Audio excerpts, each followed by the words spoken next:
Welcome back, everybody, to another episode of Anything Goes with Anna Rose, and welcome to 2026.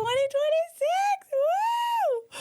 Oh my God, what a moment. We made it. We made it. Welcome. I hope you have all had the most beautiful switched off or switched on, whatever you chose, however that felt aligned for you, time between Christmas and New Year's, and then had the most blessed, abundant, incredible New Year's Eve. And now you've landed smack bang into 2026. Does time even exist? Who knows? But here we are in a year that is allegedly 2026 that feels like it was here, or like 2020 was here a moment ago. Now, I do want to speak into that for a minute. I feel like, I actually had felt like this last year, that the energy of 2025 and then leading into 2026 felt very different. And I know most of you felt it because astrologically it actually has been. And when I looked into this, obviously back in 2025, it was absolutely astrologically different in that. Let me give you the preface of this first. So how it felt for me was that it felt very final, in a really beautiful, potent, pertinent, important, necessary way. And why I say that is because obviously we all know COVID had occurred, right? 2020, our world got stopped, our world got flipped upside down, the government tried to end us all, etc. For some reason, for me, I feel like energetically, definitely traumatically, things then kept occurring. We all know that. We know my story. If you are a first-time listener though, friend, strap in. Go back, listen to more episodes. But, you know, we know over the subsequent 5 years for myself anyway, so from 2020 to 2025, a lot occurred. There was a divorce, there was a narcissistic violent ex-boyfriend, there was wealth loss, there was theft, there was also love. You know, I found the love of my life. I got engaged, of course. I am just about, we're a month off starting IVF, which is so exciting. We're very, very ready. So there was a lot of love, a lot of gain, a lot of hope, a lot of beauty, but there was also a lot of trauma, so much trauma, an unbelievable amount of trauma, so much pain, so much heartbreak, so much stress. You know, one of my longest, closest friends also lost her life to murder. So there was just a disgusting amount of hardship and trauma that occurred. But here's where it felt really different. For some reason in 2025, and now I know, I'd already known in 2025, but only at the back end, interestingly, it felt very like, I've made it. Right? I've made it through the last 5 years. I actually did a reel on this where, you know, it was me talking to me, and it was like, you know, so I guess that's really all that happened since the last 5 years. And then it's me, you know, sitting on the other side of me, shocked and appalled, like, what the fuck, Anna? Like, what do you mean that's all that's happened in 5 years? But really beautifully, pertinently, importantly, powerfully, as I said, it did feel at the back of last year very final. It felt very like chapter closing. Like, you know what? Even after all this time, so that I didn't feel like that in 2023. I didn't feel like that in 2024. But 2025 felt like this real chapter closing of the last 5 years. It felt very like that part, those stories, that trauma, all of that is done now. Like I've genuinely burned in those fires, and those chapters have been, the full stop has been applied, and the book has been closed. Then when I looked at the astrological meaning behind all of that, and it really came from my conversation with Luke, actually, that many of you have listened, thousands of you have listened to now, but it was a 9 year. 2025 was actually a 9 year. Our years run in cycles. It's a 9 year cycle, anywhere from year 1 to year 9. How you work that out is you add all of the numbers, so the digits in the year up. So 2 plus 0 plus 2 plus 5. That equaled 9, 2025.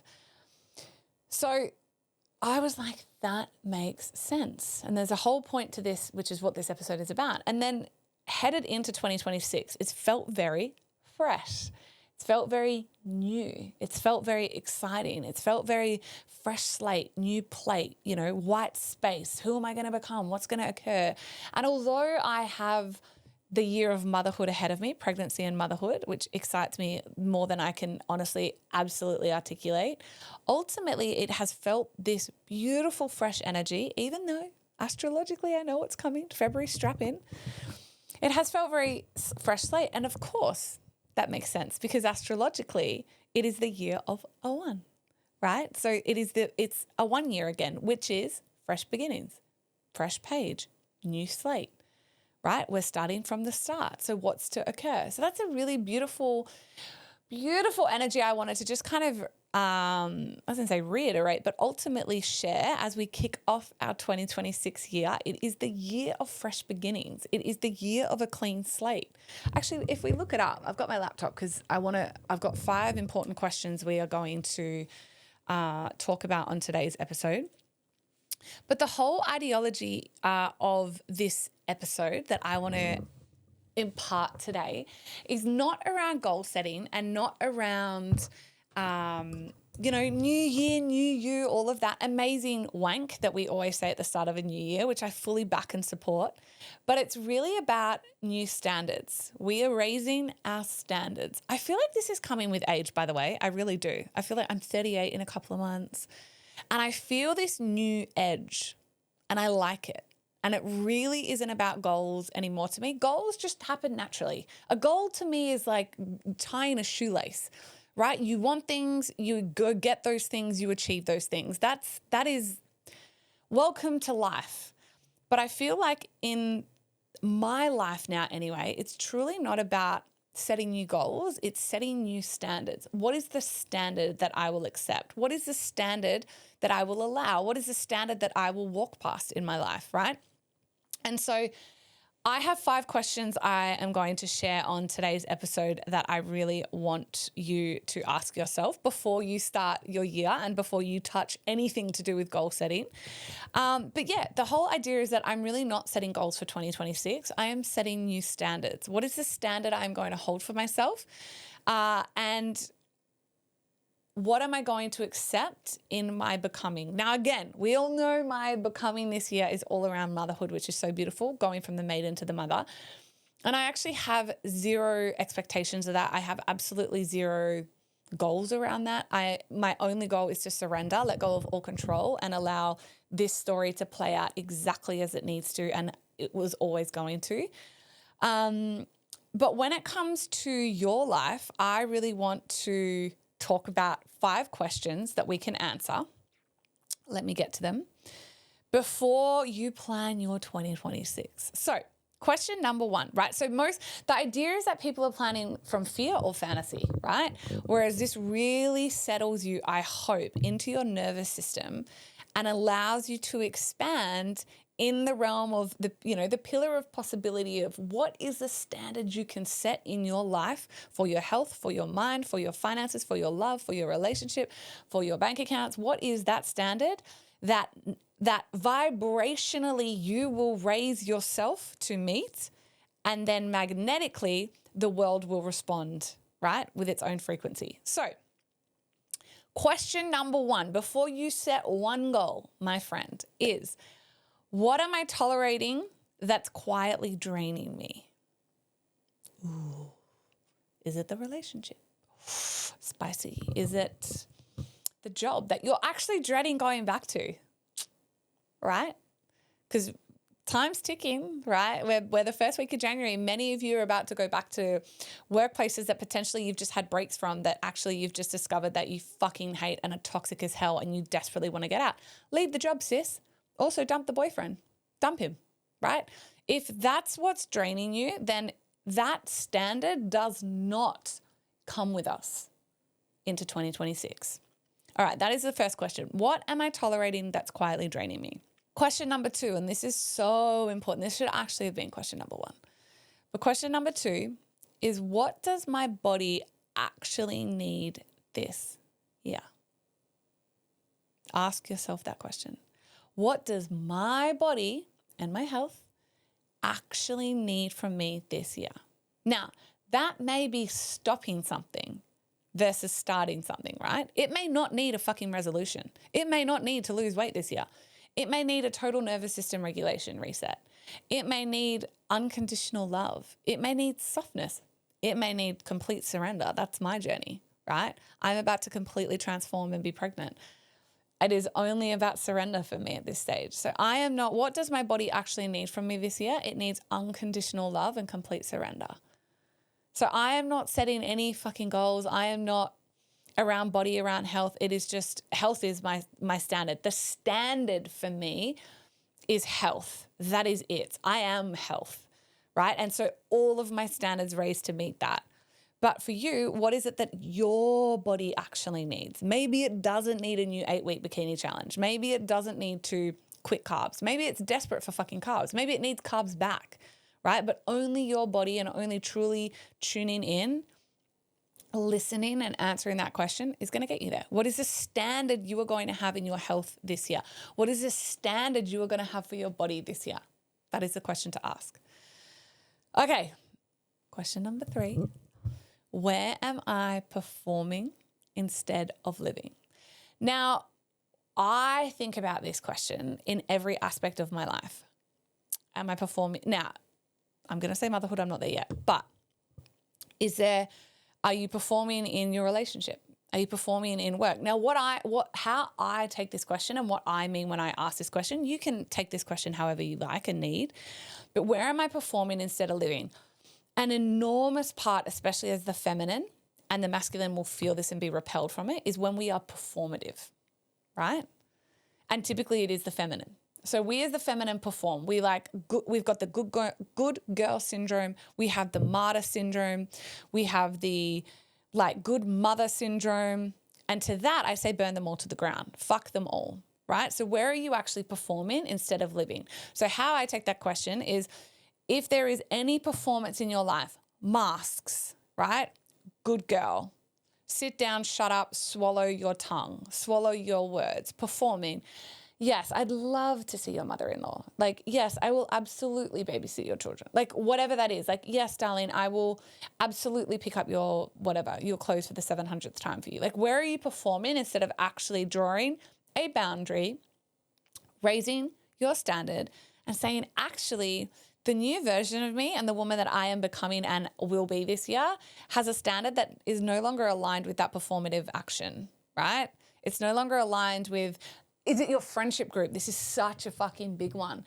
Is it a sisterhood wound, right? Is it a friendship group that you are very connected to and very close to, but actually when you hang out with them, you feel drained or less than or dumber or smart, whatever it is.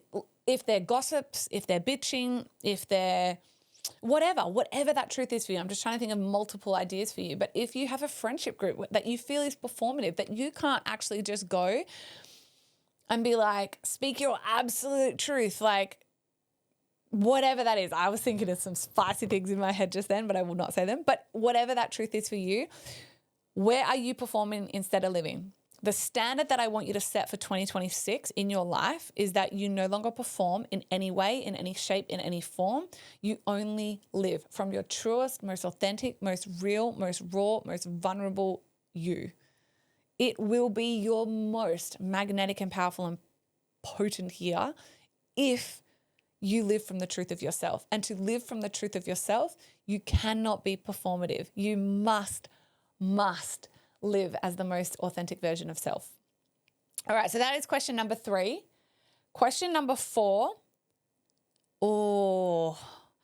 What would I choose if nobody was watching? I thought that was my 5th question. What would I choose if nobody was watching? Right now, remember this is a question around I am setting standards, not my goals, right? We are raising our standards before we touch a goal. So when I think about what I would choose if nobody was watching, it is not about the chocolate bar or the porn, whatever it is for you, right? To me, this is if I could absolutely speak my truth, because what I say to women in self-love school all of the time, when they get stuck on journaling or when they get stuck on having to write a forgiveness letter or when they get stuck on any element of telling the truth and writing something down or choosing something for themselves, I say choose it, write it, speak it as if it will never be seen, it will never be said. But if you had to do that, if you had to live as the truest version of yourself, how would you speak? What would you say? What would you choose? How would you dress? How would you show up? What would you be earning? Who is she? Who is she? So if you had to choose how to speak, how to dress, I don't have a fucking style. I honestly don't have a style. And I love that about myself. I was just in last episode, I was in a gangster jersey. Today, and right now, Ryan calls this my Tinkerbell dress. I'm in a pretty Tinkerbell dress, right? How would you choose if nobody was watching? What would you choose if nobody was watching, right? If I had to give a fuck, right? It's a global top charting podcast. If I got on here thinking like, oh, I better not wear that or I better not say that because people are watching, I wouldn't have success. You wouldn't feel what you feel when you watch and you listen to these podcasts, right? I was about to say episode, but the podcast in general. I always say, and I have landed into this truth more than ever recently, especially at the back end of last year, truth vibrates at a different frequency. Truth vibrates at a different frequency. So if you were to speak your truth, if you were to dress how you wanted, if you were to speak how you wanted, if you were to fuck how you wanted, if you were to show up how you wanted, if you were to set boundaries how you wanted, if you were to raise your standards how you wanted to, and no one was watching, right? Come from that place, who would she be? Who would she be? Because I bet you would fall so madly, deeply, wholly in love with her. All right, that is question number 4. And then question number 5, which is going to be the biggest standard that I set for myself this year, fundamentally around freedom. More than ever, surrender and freedom. What does freedom look like for me, not them? So I first need and want you to define what freedom is for you. For me, freedom is very clear. It is doing what I want with who I want, whenever I want. That is freedom to me. Freedom is my life. Freedom is waking up in the morning when the fuck I want. Freedom is to the point where even recently at the back end of last year, I didn't like how some of my mornings I had to rush a little bit because I had to get into the studio earlier. I just blocked off the morning studio for the studio because I was like, I don't like rushing. I don't need to rush. The studio is profitable. If I want my mornings back, I'm taking my mornings back. So how would freedom, now from a business perspective, people would be like, you're fucking crazy. That's money lost. To me, you can't put a price on that. Having my mornings, you can't put a price on that for me. So, but that's for me, right? I know what freedom looks like for me. I know what freedom sounds like to me. I know what freedom looks like, sounds like, tastes like, feels like, earns like for me. Because I have defined that so clearly in my life and I have refined that so clearly in my life over and over and over again. So what I need you to do is I need you to define what freedom actually looks like for you. And then I want you to go and write out your goals based on that, the standards based on that. Okay, if that's what freedom looks like, sounds like, feels like for me, what is the standard that I have to have and hold and maintain in my life, the boundaries that I have to set around that to own that, to maintain that, to live that? What does that look like and feel like for me? And then I need you to go and do that. Now, whether you do this or not doesn't affect my life in one bit, only yours. This is hard to do. This is easy to do. It is simply a choice. But I will assure you, guarantee you, promise you that if you ask yourself these 5 questions, if you answer them honestly, and if you come into this year with the energy that I raise my standards, and these are my standards, before I touch one goal, the rest falls into place. The rest is magic. The rest happens with ease, joy, bliss, love, abundance, magnetism.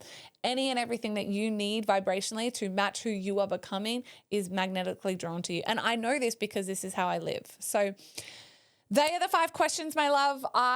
It's a short one today. I've done it in 20 minutes, which I'm ecstatic about. That was my goal. I want to wish you the greatest, most abundant, most blessed, most phenomenal, most life-changing, most surrendered, most insert your word here 2026 of your entire life. I am calling that in for you. I am praying, blessing that onto your life. I know that it will be the greatest year of your life if you claim it to be so. I know it will be the most blessed, abundant year of your life if you claim, and so it is, so it is, so it is. And I will see you every single week on this podcast. I cannot wait to bring you some more juicy guests, some more incredible guests, some absolutely taking you along for the entire journey. My prayer and wish and hope is that you will start to, as a Feb, start to watch, if it's a first success transfer in our RVF journey, be able to start to watch my belly grow as each episode, or each month essentially passes. And I pray that on my life. So I will see you on the next episode. Until next time, my loves, stay wild.